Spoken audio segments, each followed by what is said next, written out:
Samantha Stites spent years looking over her shoulder. For most people, when a relationship ends, life moves forward, the calls stop, the messages slow down, and eventually both people go their separate ways. But that wasn't what happened to Samantha. Instead, she found herself trapped in a nightmare that would follow her for more than a decade. The year was 2011. Like many college students, Samantha was focused on classes, friends, and figuring out what to do for her future.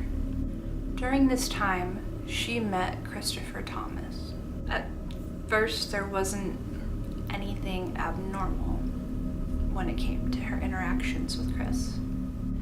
They met through college circles, and for the most part, it was two young people crossing paths. But as time passed, it became very clear that Christopher felt differently than Samantha did. Whatever connection that Christopher felt was not reciprocated by Samantha. And when she attempted to establish boundaries, Christopher would break them. And that is where many stalking cases begin. And over the next several years, Christopher's fixation on Samantha would only grow. One of the most frustrating realities that victims face is that they'll spend years trying to be polite, trying to avoid conflict, doing their best not to escalate the situation. Samantha repeatedly tried to distance herself from Christopher, but distance was not enough. So unfortunately, that unwanted contact continued. Get down! Whoa! The attempts to remain involved in her life continued. And eventually, Samantha realized what she was dealing with was far more than an awkward acquaintance. She was dealing with someone who was appearing unable to let go. Imagine receiving messages from someone you have made it clear you don't want that from. And they continue for weeks, for months, for years. Before you know it, the feeling of safety has eroded. Simple things like walking to your car, running errands, looking out your window at night, I say, as I don't have a curtain on my window and I'm filming at night. Things most people do without a second thought are now turning into sources of anxiety because the question begins to creep into your mind. Is he watching me? And according to investigators, that fear was not unfounded. Eventually, Samantha sought out legal protection. In 2014, she filed a protection order against Christopher.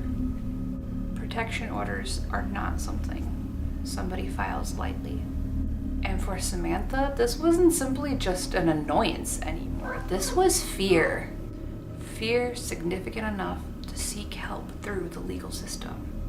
And for a while, that protection order probably did have some sense of security.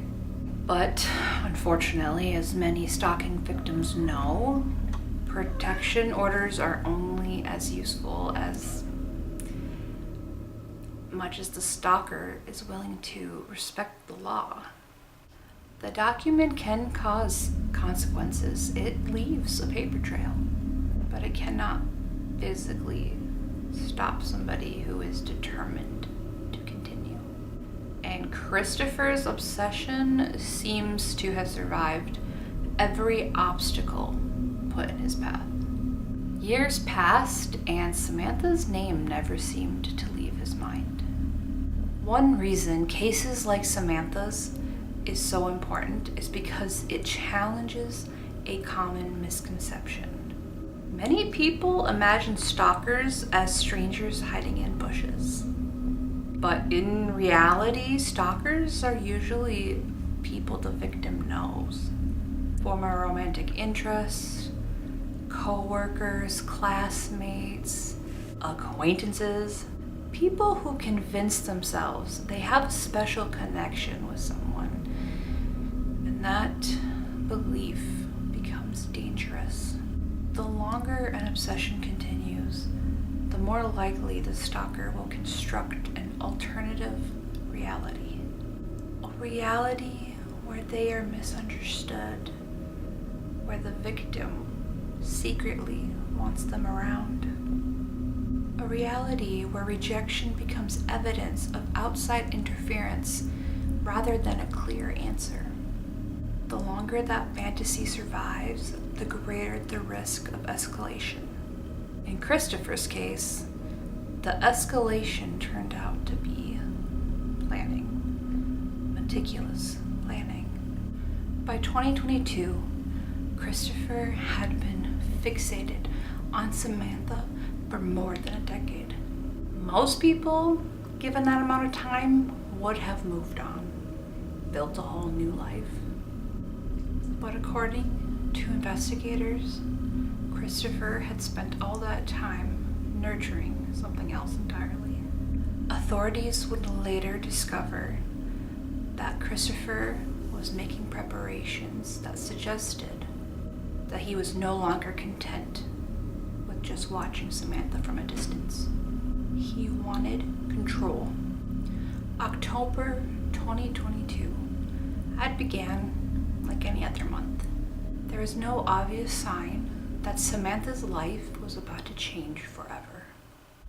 That night would become every stalking victim's worst nightmare.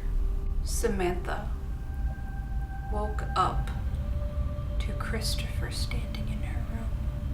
Christopher choked her, restrained her, and used her own vehicle to commit her kidnapping. He brought Samantha into a homemade bunker.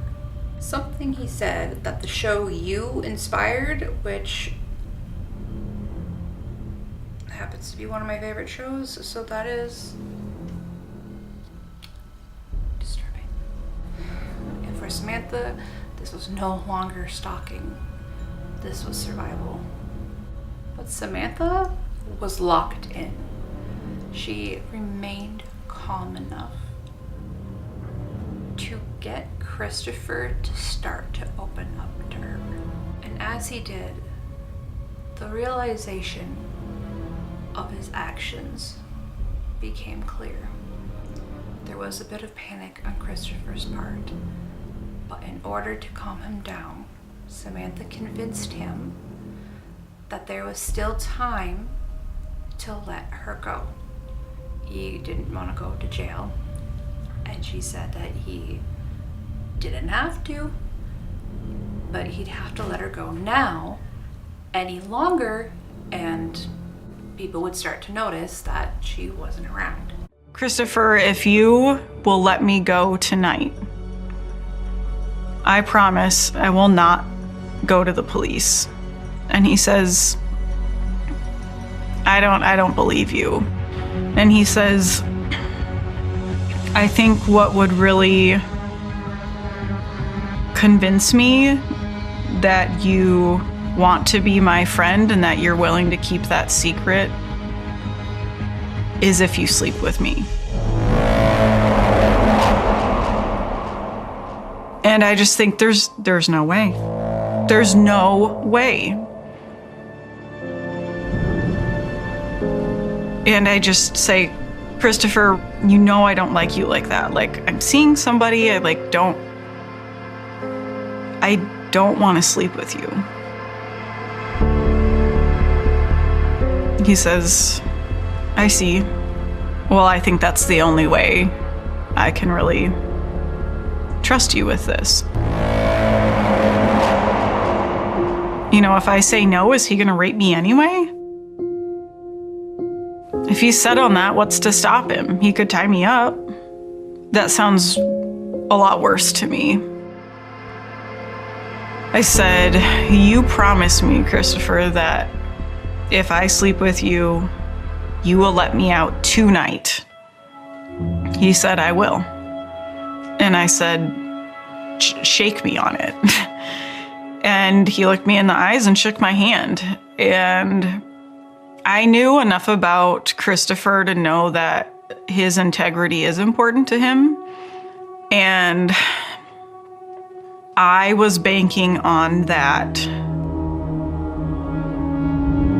He leaned in and kissed me, and I just felt myself go dead inside. When everything was finished, he said, "That's all I've wanted for so long.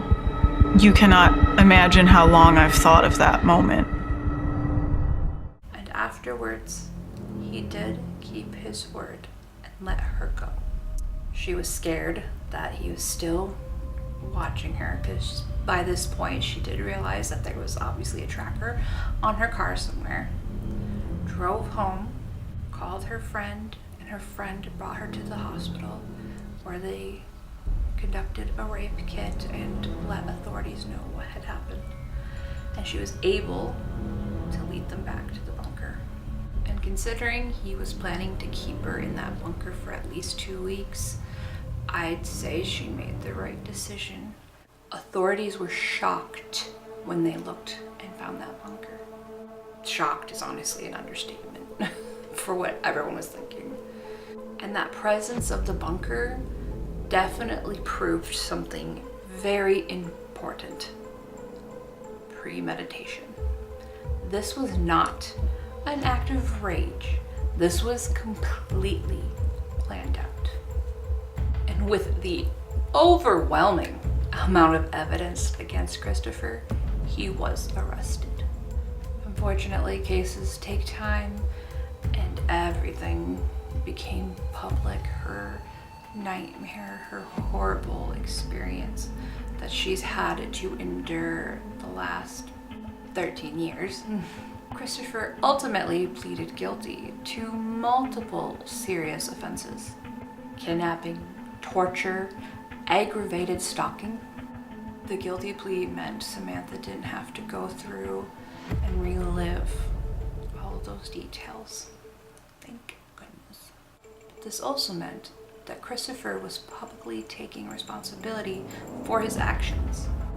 And then the sentencing, it must have been such a relief when that conviction came out.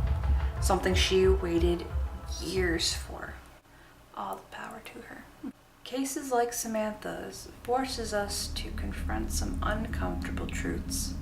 We often think of stalking as annoying, creepy, uncomfortable, but not necessarily dangerous. The reality is so far from different. Research constantly shows that stalking is one of the signs for future violence.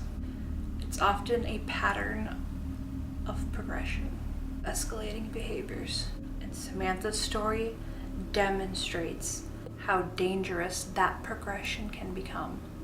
What started as unwanted attention evolved into surveillance, years of harassment, and then kidnapping.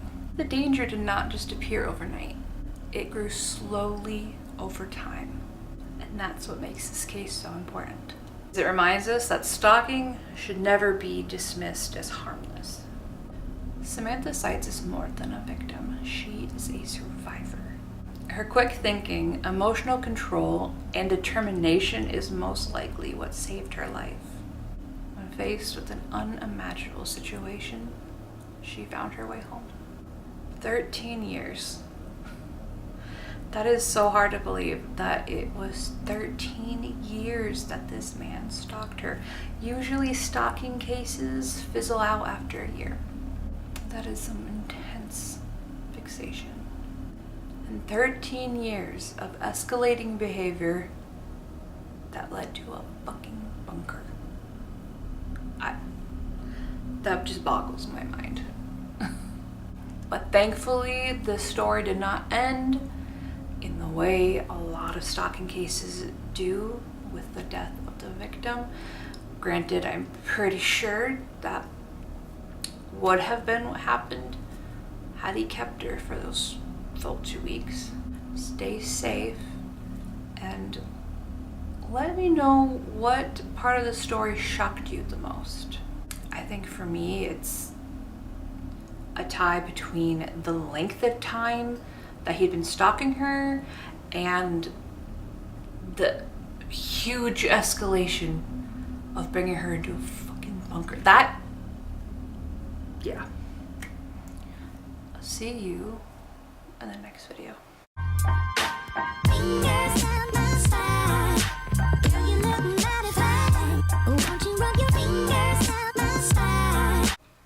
Vlad. Dude.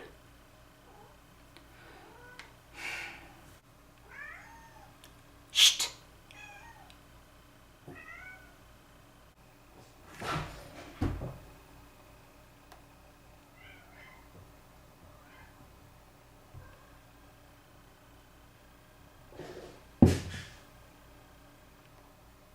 Awesome. That sounded great.